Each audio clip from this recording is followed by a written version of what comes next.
Ya, kita lanjut lagi ya untuk kasus 3.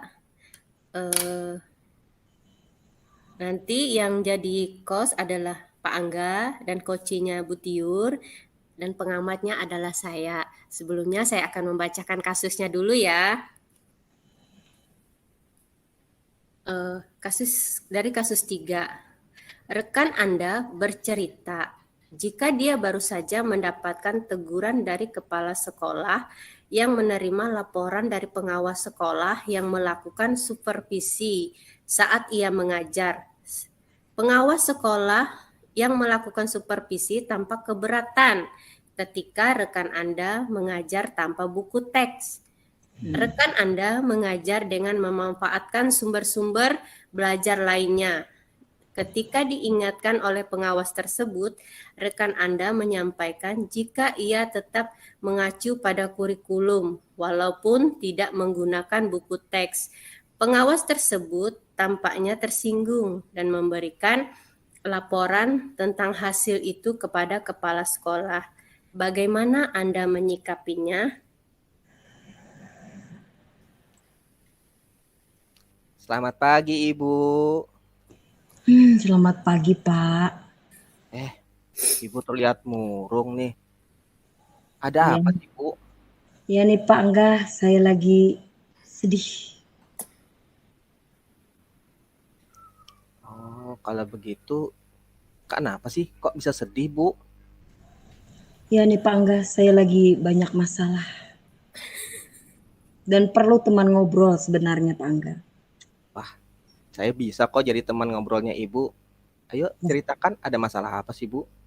Wah, yang benar nih Pak. Saya tapi takut loh mengganggu pekerjaan Bapak.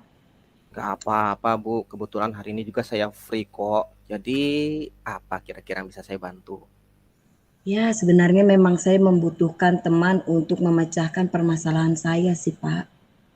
Boleh, Bu, boleh. Coba ceritakan apa sih yang menjadi masalah dan kendala Ibu saat ini? Ya begini Pak Angga, kemarin itu saya itu ditegur sama kepala sekolah loh. Ibu ditegur oleh kepala sekolah. Karena masalah apa, Bu? Coba ceritakan. Saya kemarin kan sedang mengajar dan kemudian ada pengawas yang mensupervisi kelas saya. Saya itu ditegur langsung gitu loh Pak, gara-gara saya mengajar tanpa menggunakan buku teks.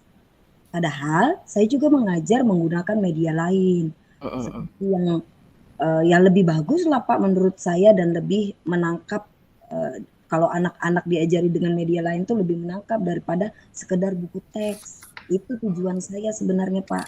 Ya, tapi saya kena tegur dan kemudian ketika saya jelaskan, pengawas tersebut tidak terima. Lalu beliau menyampaikan kepada kepala sekolah.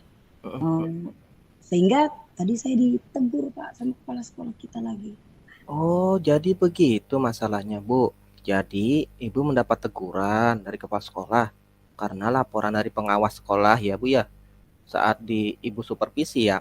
Jadi, Betul. Ibu pada saat itu sebenarnya mengajar tidak menggunakan buku teks, tapi apakah Ibu memberikan pembelajarannya tetap mengacu pada kurikulum pembelajaran yang sudah ditetapkan di sekolah? Tentu Pak, saya itu justru mengacu kepada kurikulum meskipun saya menggunakan media lain. Tetap saya mengacu Pak. Oh, seperti itu. Nah, lalu hal apa sih yang bisa dilakukan terkait dari teguran dari kepala sekolah tersebut? Ya rencananya sih Pak, saya itu ingin bertemu dengan kepala sekolah nih untuk menjelaskan duduk masalah dan juga kejadian peristiwa yang ada di kelas kemarin. Nah, ya saya pengen menjelaskan Pak, sebenarnya saya menggunakan media lain tapi tetap mengacu kepada kurikulum, begitu. Lalu selanjutnya apa lagi yang bisa dilakukan, Bu? Nah, juga setelah itu saya rencananya akan menemui pengawas yang kemarin tuh Pak. Saya ingin menjelaskan, berdiskusi dengan baik. Mungkin dengan memperbaiki komunikasi saya kali ya Pak ya, kemarin kurang tepat kali saya berkomunikasi, jadi saya ingin menjelaskan kembali dengan komunikasi yang lebih baik. Iya Bu, betul sekali, langkah yang Ibu ambil sebenarnya sudah tepat sekali. Nah, tinggal actionnya aja Bu ya. Lalu kira-kira ada lagi nggak yang perlu dilakukan untuk perbaikan ke depannya? Oh iya Pak, saya juga perlu nih untuk mungkin merefleksi diri, merefleksi juga tentang feedback yang sudah saya jalankan, cara mengajar saya sudah saya jalankan bagaimana. Ada anak-anak mungkin melihat feedbacknya sih, begitu. Luar biasa sekali langkah yang Ibu lakukan. Nah, kira-kira nih, apakah ada hambatan untuk melaksanakan langkah-langkah yang akan dilakukan oleh Ibu tadi? Sebenarnya tidak ada hambatan Pak, hanya saja saya sedikit malu Pak gitu ya, agak malu lah karena saya langsung ditegur kan begitu. Ya saya kan maksud saya baik nih, hanya itu aja sih Pak, saya agak-agak malu, ada perasaan ya malu lah Pak, kita kan guru ditegur langsung juga kepada pengawas yang menegur langsung saat saya mengajar kan malu Pak. Iya Bu. Jadi seandainya Ibu tidak menemui kepala sekolah dan pengawas sekolah, lalu kira-kira apa yang didapatkan?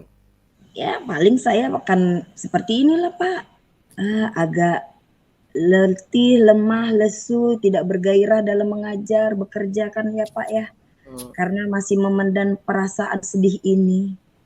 Nah, kalau begitu bagaimana mengatasi hal tersebut Bu? Ya saya membutuhkan motivasi dan saya akan mencoba bersemangat dan berani untuk menemui kepala sekolah dan pengawas untuk menyampaikan apa pendapat dan rencana saya tersebut. Bagus sekali Bu, luar biasa, Ibu memang guru yang tangguh dan penuh semangat. Terima kasih ya Pak Angga. Ya, lalu Bu, apa sih komitmen yang perlu dibuat untuk menjalankan aksi ini Bu? Ya saya berkomitmen untuk mengevaluasi diri Pak. Kemudian memperbaiki ya kalau memang ada masukan, pendapat dari pengawas maupun kepala sekolah, saya akan mau memperbaiki diri lebih lagi. Luar biasa, semangat Bu ya. Semoga apa yang Ibu sampaikan kepada kepala sekolah dan pengawas sekolah berhasil dan berjalan dengan lancar. Sehingga pembelajaran di kelas Ibu nantinya tetap dapat berjalan dengan baik tanpa ada hambatan lagi. Tetap semangat ya Bu. Terima kasih Pak Angga. Sama-sama.